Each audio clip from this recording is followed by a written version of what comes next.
நாங்க தானம் அறக்கட்டையிலிருந்து நானும் ஜூலியானா அம்மா அவர்களும் வந்திருக்கிறோம்.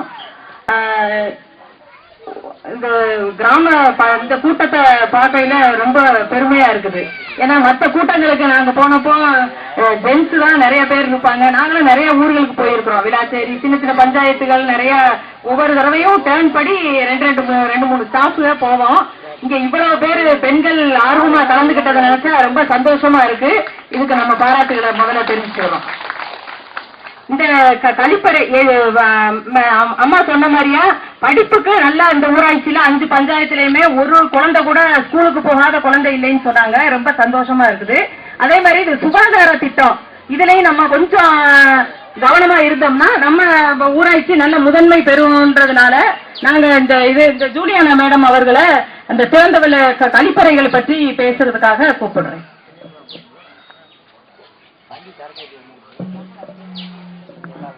அனைவருக்கும் இனிய காலை வணக்கம். அதாவது இந்த மாதிரி ஒரு கிராம சபையில எத்தனையோ இடங்களுக்கு போயிருந்தாலும் மாலினி மேடம் சொன்ன மாதிரி தான் பெண்களோட தலைதான் நிறைய இருக்கு. ஆண்களோட பகுதி ரொம்ப கம்மியா இருக்கு. ஒருவேளை பெண் தான் இந்த ஊராட்சி மன்ற தலைவராக இருக்கிறனாலயா என்னங்கிற விஷயம் எனக்கு தெரியல. இதுல என்ன அப்படின்னா, இது உண்மையிலே சந்தோஷப்பட வேண்டிய விஷயம். எந்த ஒரு திட்டம் அமலாக்கம் பண்ணணும் அப்படின்னு சொன்னாலும் சில இடங்கள்ல பாலிசி எடுப்பாங்க இல்லைங்களா? அதெல்லாம் அந்த திட்டம் வகுத்து கிராமத்துக்கு வரும்போது அதை செயல்படுத்தும் போது குடும்ப அளவுல பண்றது என்னன்னு பார்த்தா பெண்கள் தான் பண்றாங்க. இப்ப எல்லா இடத்துலயும் பார்த்தோம் அப்படின்னு சொன்னா பெண்கள் தான் முன்னிலையில நிக்கிறது. இப்ப குடும்பத்துல யாரு பொறுப்பெடுத்து பண்றா? யார் பண்றா?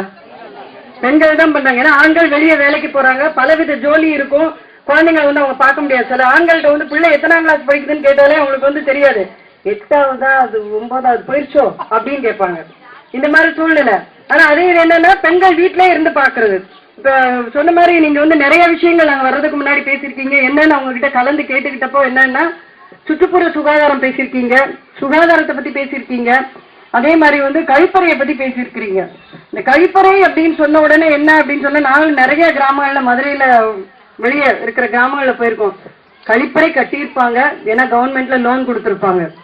சரிங்களா?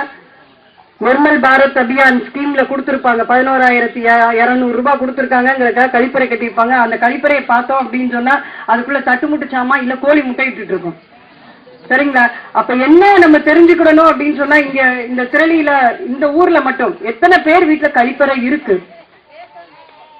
எத்தனை பேர் வீட்டுல இருக்கு? கம்மிதான் கட்டிட்டு இருக்காங்க. அப்ப எல்லாருமே என்ன பண்றோம்? வெளியேதான் திறந்த வெளி கழிப்பறையத்தான் நம்ம உபயோகப்படுத்திட்டு இருக்கோம். எங்கேயாவது முள்ளுக்காட்டுலயோ இல்ல கம்மாக்குள்ளேயோ நம்ம போயிட்டு இருக்கிறோம். இதனால நமக்கு என்னெல்லாம் நோய் பாதிப்பு வருது, அது தண்ணியோட கலக்கும் போது அந்த தண்ணியை குடிக்கிறதுனால நமக்கு என்ன பிரச்சனைகள் வருதுன்னு நம்ம தெரிஞ்சிட்டோம் அப்படின்னு சொன்னாலே கட்டாயம் நம்ம வீட்டுல கழிப்பறை கட்டுவோம். இதுல யாருக்காவது கழிப்பறை கட்டுறதுக்கு ஆர்வம் இருக்குதா? எங்க வீட்டுல இட வசதி இருக்கு, இட வசதி இருக்கு. அதாவது என்ன அப்படின்னா, ஒண்ணு நம்மளோட சுகாதாரம் பாதிக்காது, 2வது நம்ம தன் சுத்தத்தை பேணலாம். அடுத்து ரொம்ப ரொம்ப முக்கியமான விஷயம் என்ன அப்படின்னா, பொம்பளைங்க வீட்டுல வேலை செஞ்சுட்டு இருக்கிற நேரம் தான், காலையில 6 மணிக்கு எந்திரிச்சு தண்ணி எடுத்துட்டு சமைக்க ஆரம்பிக்கிற நேரம் தான் நம்ம கழிப்பறைக்கு போக வேண்டிய நேரமாவும் இருக்கும். நீங்க 1 கிலோமீட்டர் 1/2 கிலோமீட்டர் நீங்க நடந்துட்டு வரீங்கன்னு வச்சுக்கோங்க. அடுப்புல உலைய போட்டுட்டு போற பொம்பளைங்க நிறைய பேர் பார்த்திருக்கோம். அதனால என்ன மன உளைச்சல், வீண் அலைச்சல், நம்ம உடல் ரீதியாவும் நமக்கு சரி இருக்காது. அடுத்து என்ன அப்படின்னா, விடிஞ்சிருச்சு அப்படின்னு சொன்னா வெளி இடத்துல போய் நம்ம இருக்க முடியாது. அதனால என்ன அப்படின்னு சொன்னா, யார் யார் வீட்டுல இடவசதி இருக்குதோ அவங்க எல்லாம் பாத்தீங்கன்னா அம்மா கிட்ட அப்ளிகேஷனை கொடுத்து கவர்மெண்ட்ல கொடுக்குற சப்சிடியை வாங்கி, அதாவது குறைஞ்ச முதலீட்டில் நல்ல கழிப்பறையா கட்டுங்க. நிறைய மாடல் இருக்கு. அதாவது கழிப்பறையில நிறைய மாதிரிகள் இருக்கு. இருகுழி உறிஞ்சுகுழி கழிப்பறை எல்லாம் இருக்கு. அதெல்லாம் பாத்தீங்க அப்படின்னா 12,000த்துல நீங்க கட்டி முடிச்சிடலாம். சரிங்களா? இந்த மாதிரி கழிப்பறை கட்டணும், எங்களுக்கு எங்களுக்கு ஏதாவது டெக்னிக்கலா சப்போர்ட் கொடுங்க அப்படின்னு சொன்னா, தானம் அறக்கட்டளையில சுகம் அறக்கட்டளைன்னு ஒரு நிறுவனம் இருக்குது. இது சமூக சுகாதார திட்டத்தையும் அதே மாதிரி மருத்துவமனைகளையும் பார்த்துட்டு இருக்கிற ஒரு அங்கம் தானம் அறக்கட்டளையில.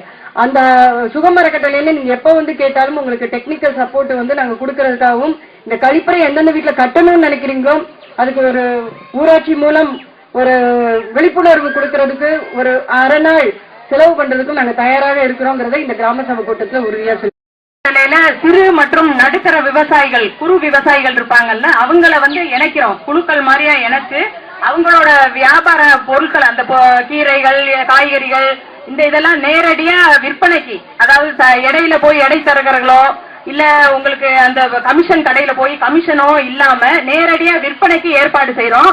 இந்த மாதிரி நான் இங்க அம்மா அவங்ககிட்ட எங்க நம்பர் எல்லாம் கொடுத்துட்டு போறேன். அந்த விற்பனை செய்யறதுக்கான உதவிகள் ஏதாவது தேவைன்னா நீங்க கான்டாக்ட்